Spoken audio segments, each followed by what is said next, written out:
conditions de réussite. Donc Tonton, j'étais un peu si tu me permets, Oui, je voulais rappeler que chaque orateur a entre 30 minutes. oui, je sais. C'est pas parce que je parle comme ça que tu... Non, non, t'inquiète pas. D'accord, merci. Donc, alors, donc c'est vrai que c'est très très petit, c'est très très peu par rapport à ce qu'on me donne comme thème parce que c'est central. Quand je suis venu, justement, Alain Bombombo était en train de débrayer justement une partie de ce thème et je vous assure, à l'ère actuelle, les Camerounais sont en train de vider le pays. C'est par vague. C'est vrai qu'il y a eu une baisse drastique depuis ces derniers temps parce que les conditions se sont un peu durcies à l'étranger. Et ben, ce qui est très sûr, c'est qu'il y a eu une hausse après le Covid. Donc ça compense. Et les dernières nouvelles par rapport au Canada, je commence par là, c'est que la moitié des Canadiens, je veux dire des immigrants de 2024 sont des Camerounais. Plus de la moitié. Donc 19 000 divisé dans les 19 000 qui sont partis, il y a 10 000 Camerounais. C'est énorme. Et là, c'est une sélection internationale. Internationale. Donc, j'ai l'impression que s'il y a un effet, on va se vider. Mais en même temps, j'ai envie d'encourager. Donc, je suis mitigé dans mes paroles, dans mes propos. Donc, il faut bien comprendre mon message aujourd'hui. Donc, Ipicré, après les études, est devenu au Cameroun et en Afrique un chemin normal. C'est devenu normal. À notre époque, c'était que tu es capot, fils de capot. Ça n'existe plus, ça. C'est parce que quelqu'un part en Benki, les fils de capot. À notre époque, c'était que tu es fils de capot. C'était officiel. Que si tu te retrouves là-bas, c'est que tu es fils de quelqu'un. Mais de plus en plus, les écoles, les instituts universitaires formalisent le parcours, sachant que c'est devenu le rêve de la plupart des jeunes. Au début également, il a posé la question, du moins pas au début, je vais dire quand je suis arrivé, il a posé la question de savoir qui fait sa procédure. J'ai dit, il est malade là, il n'y a personne qui va dire qui fait sa procédure. C'est officiel qu'on ne dit pas, même si, même si moi je ne remplis pas ces critères-là. On me dit, je bavarde beaucoup peut-être, mais je trouve quand même que c'est sage aussi, effectivement, de ne pas toujours parler ou de ne pas toujours dire, mais après, il ne faut pas blesser les gens. Il ne faut pas, comment je vais vous dire, il ne faut pas se séparer des gens à cause d'un projet de voyage. Tu peux pas avoir un ami intime avec qui tu dors, vous partagez tout. Tu ne dis pas parce qu'il va te tuer, parce qu'il va gâter ton voyage. Bref, ferme la parenthèse. Mais je trouve que c'est con. Donc, au départ, à cause de la colonisation, les directives prisées étaient la France, ensuite l'Allemagne, l'Angleterre et les États-Unis pour les anglo-saxons. Donc à notre époque, on parlait beaucoup plus d'Allemagne, de la France, un peu de la Belgique, mais beaucoup plus la France et l'Allemagne. Mais maintenant, depuis environ 15 ans, la destination la plus prisée est le Canada. Et on le dit encore, le plus, un Camerounais est un Canadien qui s'ignore. Et c'est vrai. Aujourd'hui, tu es avec ton voisin et demain, il se filme dans la neige. C'est tellement rapide. Les quartiers sont en train de se vider. On cherche déjà les tout pourris pour pouvoir être tout pourri. Je veux pas être, je peux être tribaliste. Je veux dire juste que ceux qui sont immigrants dans la zone pour pouvoir être des gardiens des grosses maisons parce que tout le monde a vidé, tout le monde est parti. C'est pas mauvais. Moi, je suis partisan, hein. Mais je vais vous montrer naturellement le bon et le mauvais côté. À vous de voir. Donc cette vision s'est accentuée avec les conditions de vie de plus en plus difficiles au pays, mais aussi et surtout avec l'arrivée des réseaux sociaux. Vous savez pourquoi, non? On montre l'image de la réussite à l'étranger qui fascine. On se filme devant les monuments, dans la neige. Ça fait rêver. Donc on voit des photos des personnes qui étaient ici, ou bien avec des plateaux sur la tête, vendant les bananes. Désormais avec une voiture. Comment c'est possible? Moi, je veux prendre ma part aussi. Et là, on se lance. Mais derrière cette image soigneusement sélectionnée, et ça, on sélectionne. Hein. Et pour tout ce qui voit mes photos sur Facebook, sachez que moi, je sélectionne comme tout le monde. Donc, on choisit des photos. On se rassure qu'on ne se filme pas n'importe où. Mais derrière ces photos, sincèrement, se cache un stress, se cache parfois des réalités beaucoup plus nuancées. Donc la réussite à l'étranger est loin d'être une garantie. C'est un processus exigeant. C'est un processus exigeant Écho. qui demande la préparation, qui demande davantage la résilience et beaucoup de lucidité. Maintenant, je vais commencer par le côté qui est assez délicat et ce que vous devez savoir avant qu'on tombe sur l'embellissement ou les fleurs. La première des choses à savoir, si toi tu prends la décision de partir, ce que tu vas rencontrer en priorité, c'est la solitude. Et la solitude tue. Les Blancs, ils se suicident. Je sais que très peu dans nos cas, on a le cœur tellement solide à cause de tout ce qu'on a vécu ici que pour le suicide, parfois, ça ne nous concerne pas beaucoup autant que les Blancs. Mais, je vous assure, c'est grave, très très grave. Donc la solitude frappe en premier. Loin de la famille, des amis, des frères en Christ, les codes culturels également que tu maîtrises, finalement, tu te rends compte que tu es dans un milieu où tu ne maîtrises rien. Tu te sens seul. Même lorsque tu parles, on ne te comprend pas. La langue que tu as apprise, c'est comme si tu ne l'avais jamais apprise. Parce que quand tu parles, les gens se demandent ce que tu dis. Le doute commence à s'installer, la dépression et après la perte de repères. Et quand on parle de dépression, ce n'est pas les choses des blancs. Nous aussi, on déprime. Donc ce que vous voyez souvent sur les réseaux sociaux, des personnes qui se mettent à danser devant la caméra, là, c'est la dépression. Parfois, vous dites que c'est seulement les nombres de vues. Ce n'est pas souvent les vues. C'est qu'il se sent seul. Il commence seulement à danser, à vouloir faire rire. Et quand il a les followers, au moins, il sait qu'il n'est pas seul. Donc, à l'étranger, on ne se fait pas des amis facilement. Non, du tout. C'est assez complexe, c'est assez compliqué de se faire des amis, du moins, des vrais amis. Sinon, les bonjours, c'est possible. Je dis c'est possible. Et quand je parle de l'étranger, j'ai laissé les pays africains parce que je sais qu'ici, quand quelqu'un dit qu'il folle bouche, bon, on dit ça en anglais, je ne sais pas, on dit encore comment en français. Quand il dit qu'il folle bouche, c'est mbeng. Donc, je laisse d'abord les pays africains, même comme c'est également des grosses opportunités que malheureusement, on ne saisit pas parce qu'on veut aller chez les Blancs. Mais je vais parler beaucoup plus ici justement de ce qui vous intéresse parce que je sais que ça vous intéresse. Donc, c'est généralement les États-Unis, le Canada, l'Europe en général. Maintenant, il y a aussi... hein? Oui, il y a l'Inde. Il y a l'Inde qui est en train de énormément s'ouvrir, justement.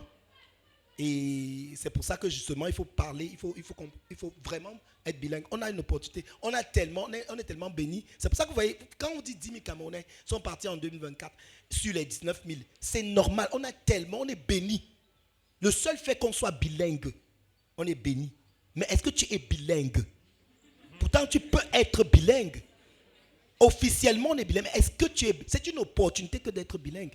Même seulement pour rester ici, il faut être bilingue. Ça te coûte quoi de sortir tes petites économies et partir t'inscrire?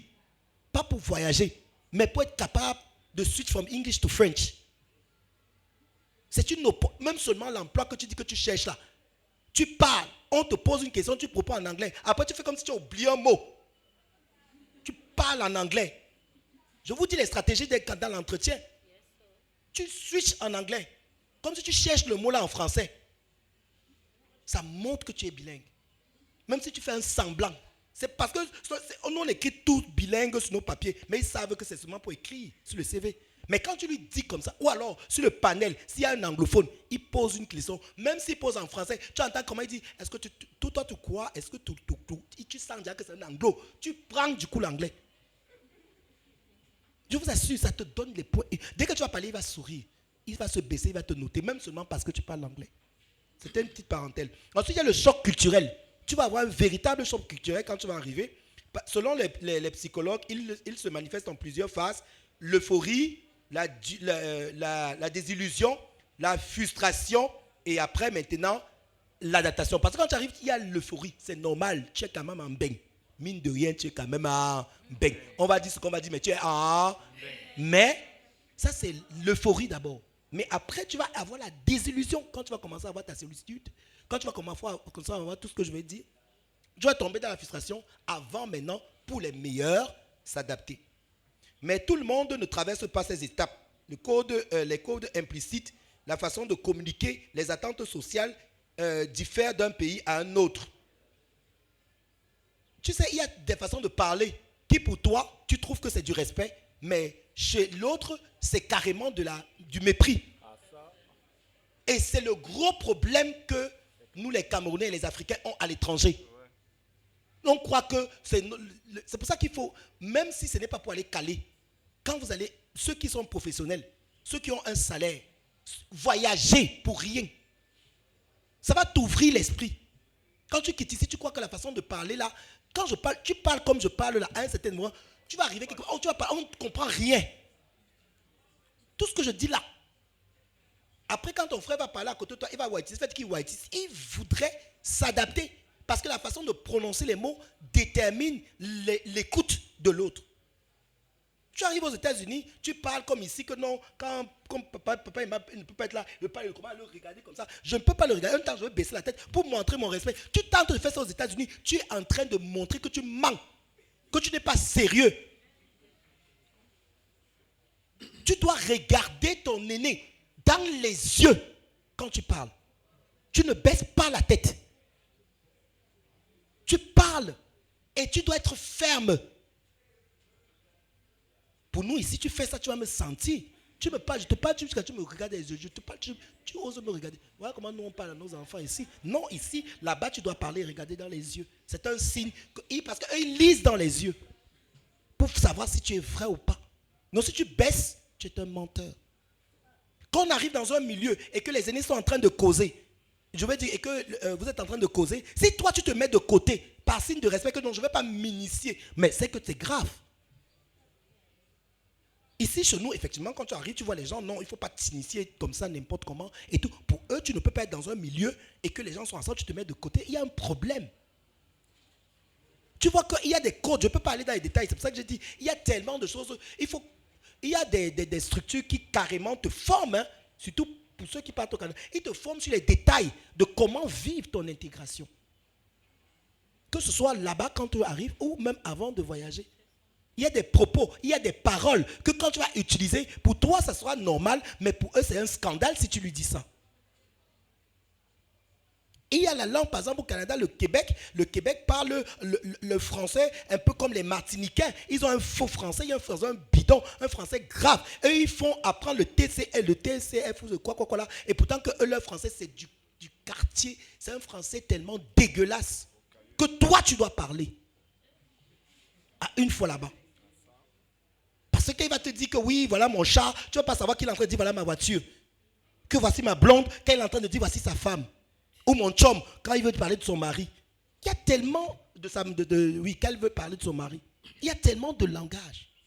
Fermer la porte et bâcler la porte. Il y a tellement de langage que tu dois connaître directement quand tu arrives. Et plus tu le connais, plus tu le parles, plus tu t'adaptes. Mais ça, avant de le faire, tu vas être buté. Le racisme et la discrimination, tu vas seulement faire face à ça. Et sans te plaindre.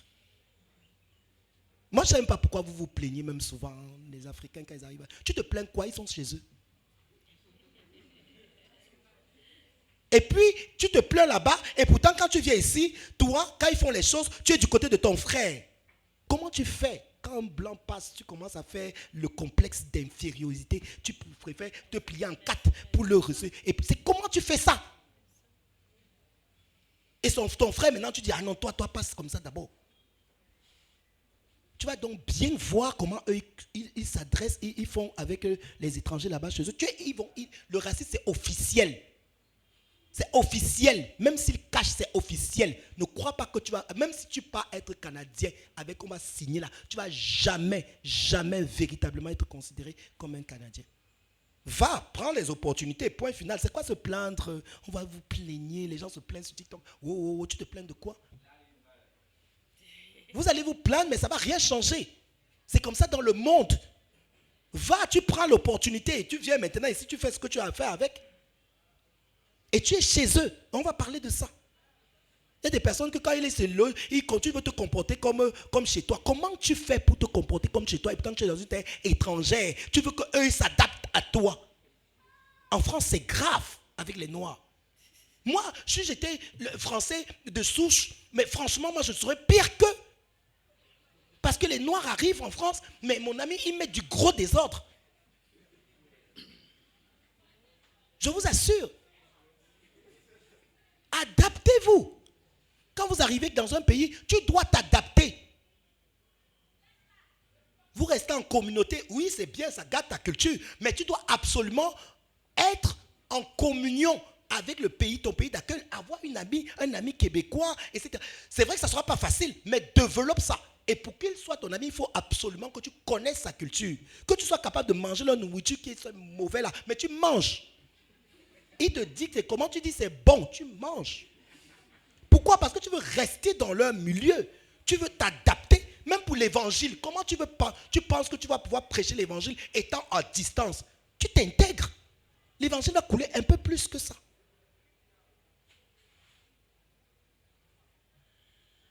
La pression financière et administrative, c'est la chose alors, c'est grave. C'est grave. Parce que là-bas, les impôts, quand on dit que nous on ne paye pas d'impôts, Cameroun, on tourne. Tout est impôts. Plus tu travailles, plus tu payes les impôts. Il y a des personnes qui décident de ne pas faire justement le pluri-emploi, comme Tata Alice disait tout à l'heure. Il y a des personnes qui disent non. Parce que plus il a 3 emplois, plus il paye cher les impôts, plus on te coupe. Est-ce que tu sais que les impôts peuvent être le 1/3 de ton salaire? Et toi, en tant qu'enfant, tu vas encore enlever l'argent de Dieu dedans. Je n'ai pas dit dîme parce que je ne veux pas les problèmes. Suppose que tu dois donner l'argent à Dieu, donc vraiment. Donc la pression financière, l'administrative, chaque démarche coûte. Chaque erreur coûte. L'histoire que tu dis ici, que tu es chrétien, après tu pars, tu tournes un peu, tu corrompes là-bas. Tu fais comment? Tu ne peux pas. Tu vas passer par où? Dès qu'on t'a flashé, c'est $75, $150, selon la distance, selon ton niveau de vitesse. On ne te poursuit pas. C'est toi qui poursuis pour payer que pardon. Venez prendre. Vous savez pourquoi? Mais parce qu'après 30 jours, ça se multiplie. Donc quand ça t'a flashé, ça te revient à la poste. La poste t'envoie ça chez toi. Tu comprends? Donc tu es obligé d'être discipliné. Et tu as 30 jours pour payer les $150 seulement parce que tu étais en excès de vitesse.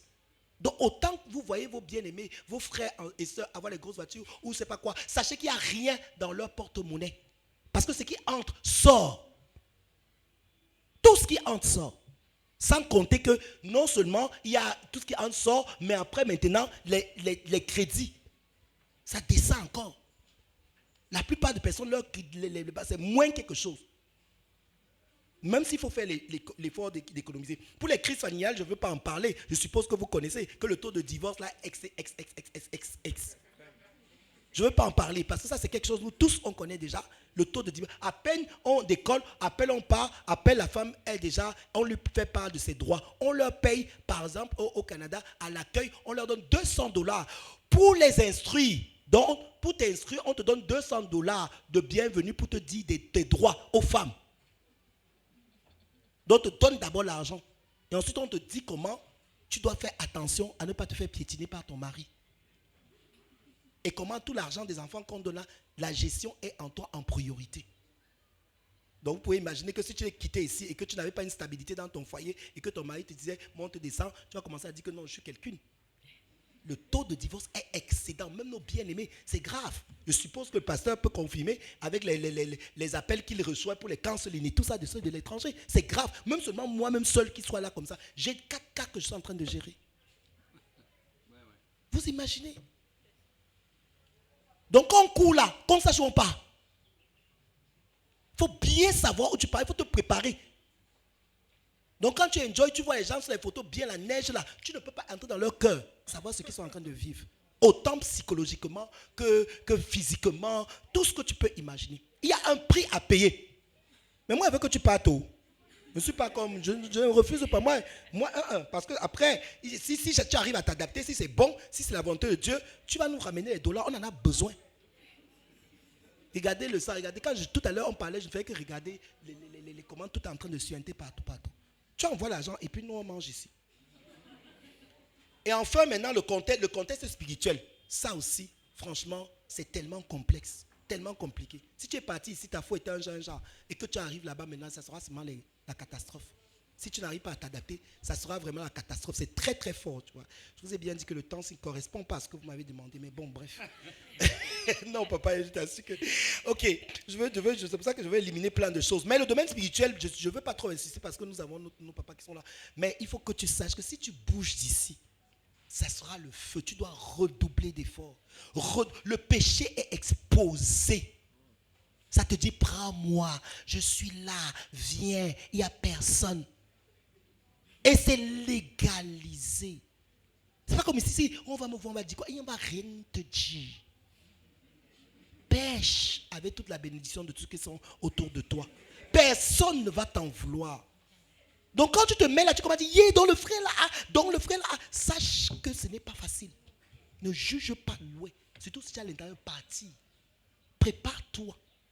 Donc dès que tu arrives, tu dois déjà ici te préparer, savoir comment je vais gérer ma foi. Je veux rencontrer qui? Je pars dans quelle ville? Il y a quel bien-aimé? Il y a ceci. Donc c'est en avance. C'est pas que tu arrives après tu dis ok, je veux voir le temps d'adaptation, 6 mois, toi, tu auras déjà chuté. Là.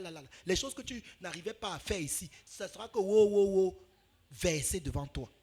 Les avantages. Je vous ai dit que moi je veux que vous parlez, donc je veux vous expliquer pourquoi vous pouvez partir et que je suis d'accord. Les opportunités, il y en a énormément. Donc si tu es un bosseur, tu vas en avoir. Il y aura. C'est vrai que ça va de moins en moins, mais c'est mieux qu'ici.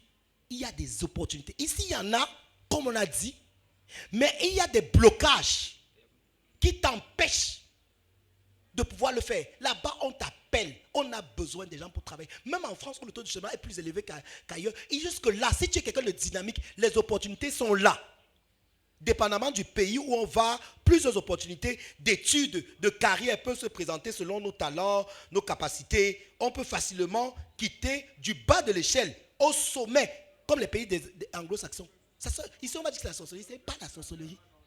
Saisis une opportunité directement. Ils te font confiance. Ce n'est pas forcément que tu es entré dans leur secteur. Non. Eux, c'est le capitalisme. Donc, s'ils savent qu'ils peuvent recevoir de toi, ils sont capables de pouvoir te positionner pour recevoir de toi. Et toi-même, tu vas être davantage élevé et béni. Il y a également la facilité de reconversion. Donc, tu es arrivé là-bas en tant que journaliste comme moi. Après, tu te retrouves en, je ne sais pas quoi. Comme quoi? Hein? Mécanicien. Non, mais attends, vous riez pour dire quoi? Que c'est pas bien. Même si on lave les cadavres. Le problème est où? Je suis en train de vous parler de reconversion. Ici, nous, on ne se reconvertit. Tu vas voir quelqu'un comme moi, journaliste. Tu es journaliste. Non. Là-bas, après, il se rend compte, mais 10 ans, c'est quoi cette histoire? Ça m'a pas, il n'a pas atteint son objectif. Il dit, non, il y a une formation, j'ai été passionné de ceci, cela. Il se reconvertit. Mécanique, chaudronnerie, technique, santé, infirmier, ce qui chauffe par exemple, et tout le reste. Il le tape en 2, 3, 4 ans. Et il est boursier. Donc, on te donne l'argent pour faire ça. On te forme et on t'emploie. Donc, il y a des opportunités à saisir. C'est très facile là-bas, dans les pays européens et dans les pays de l'étranger. Ne voyez pas que les Blancs disent que oui, taux de chômage élevé. Ce sont les gros paresseux. En fait, c'est qu'ils sont intellectuels. C'est-à-dire qu'ils ont une façon de réfléchir. À un certain moment, ils sont disciplinés. Il y a certaines choses où ils nous dépassent, mais il y a des choses où ils ne peuvent pas nous dépasser. Surtout quand ça commence à être technique, quand ça commence à être énergétique. Quand ça commence... Non. En France, à midi, on prend la pause. Non, à 10 heures, on prend la pause. Dans beaucoup d'entreprises. 10 heures. Le système français. Midi, il y a la pause. Parce qu'il y a la pause cigarette, non, la pause cigarette, 10 minutes et tout ça. Donc, il y a le 10 heures, il y a le 13 heures, il y a le 16 heures. Mais ce n'est pas la paresse, c'est quoi? Tu ne peux pas voir ça facilement aux États-Unis, jamais. Que c'est quoi? Dans les pays, ensuite, tu ne peux pas voir ça dans les pays capitalistes par rapport à quoi? Donc, si toi, tu viens avec un système pareil, tu dis, me repose que je suis venu ici dormir, jamais. Tu bosses. Mais si tu veux partir, t'adapter, comme je dis, t'adapter, comme je parlais de t'adapter, ce n'était pas dans le sens de t'adapter là que je disais où. Toi, tu es parti Boza.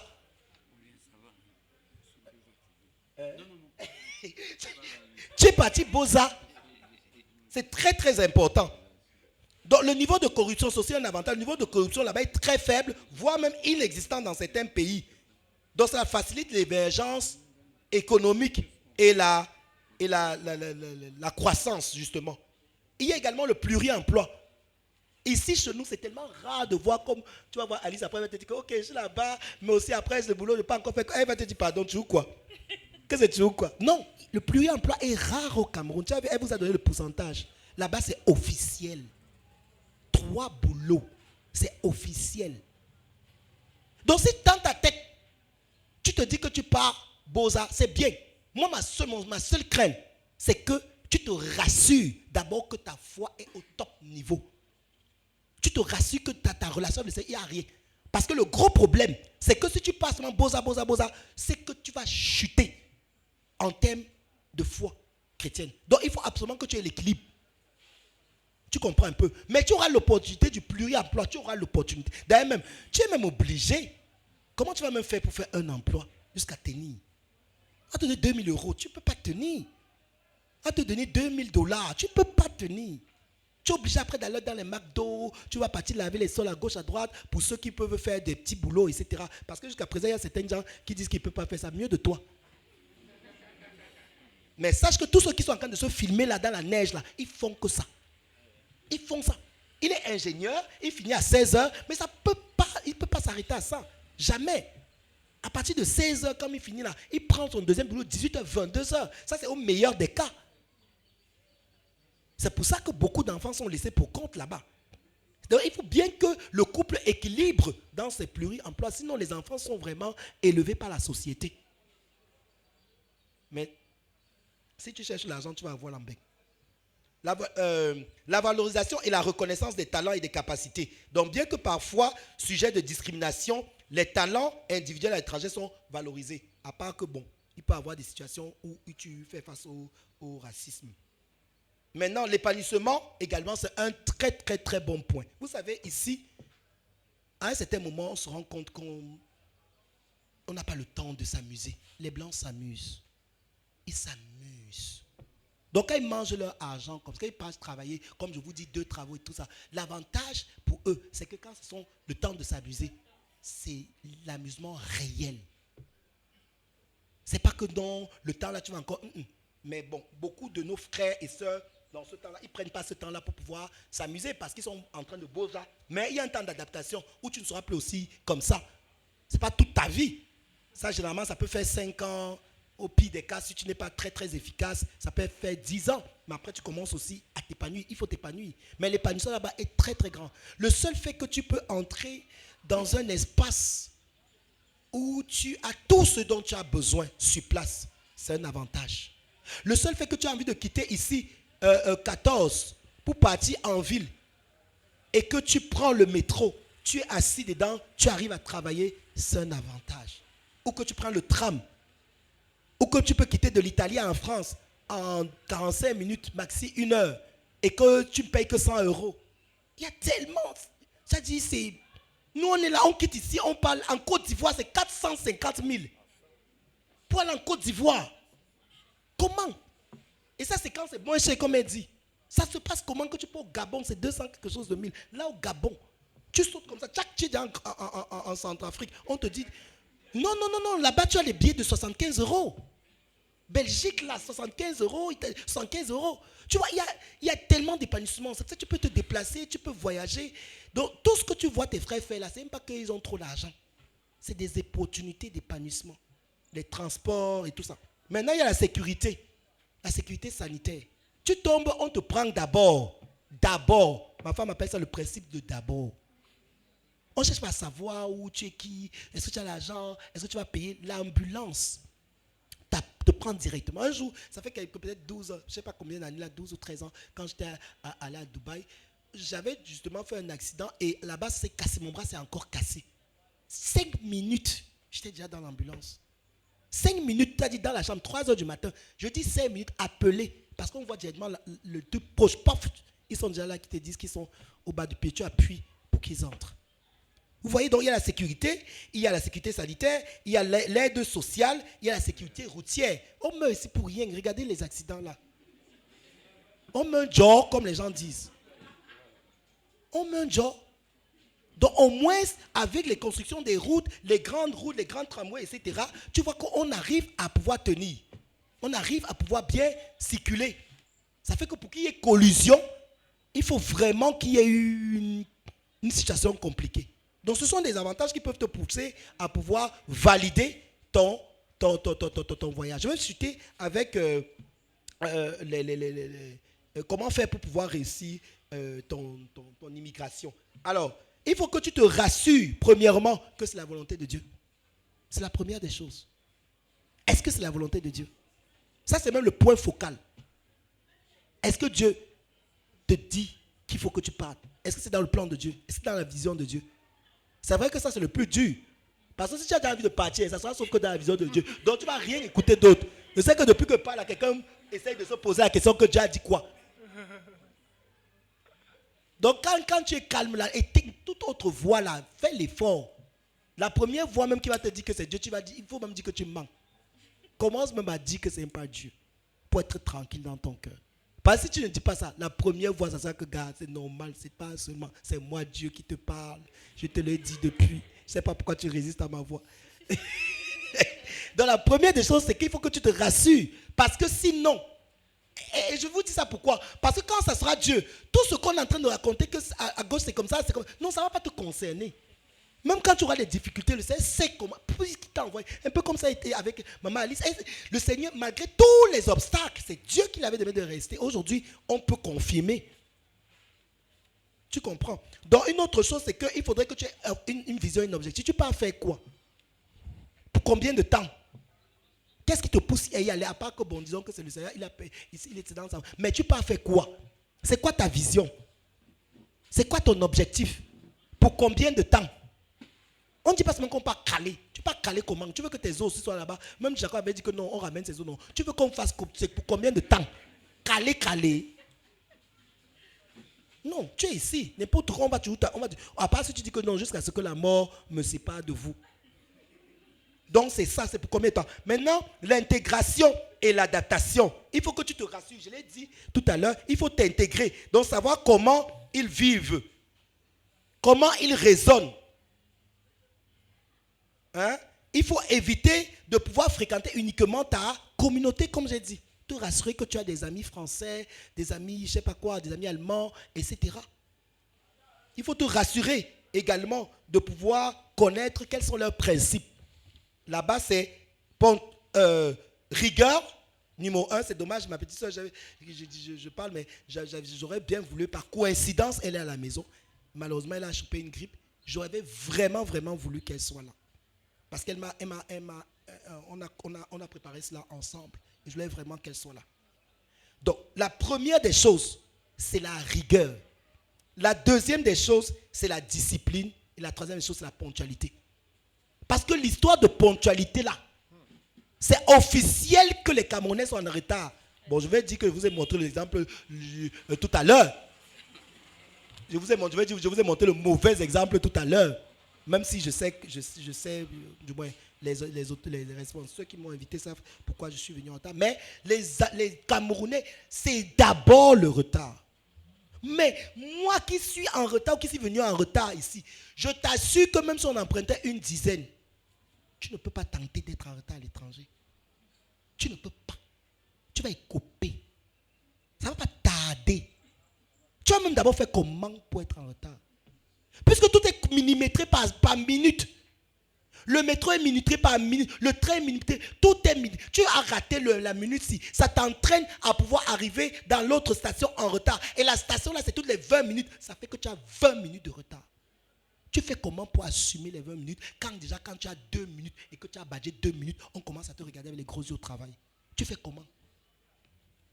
Tu fais comment quand déjà le métro d'avant est en retard? Tu vois comment tout le monde est en train de grogner.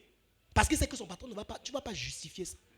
Donc, la ponctualité, le respect des règles, du succès, échanger avec les enfants, bon ça c'est je vais...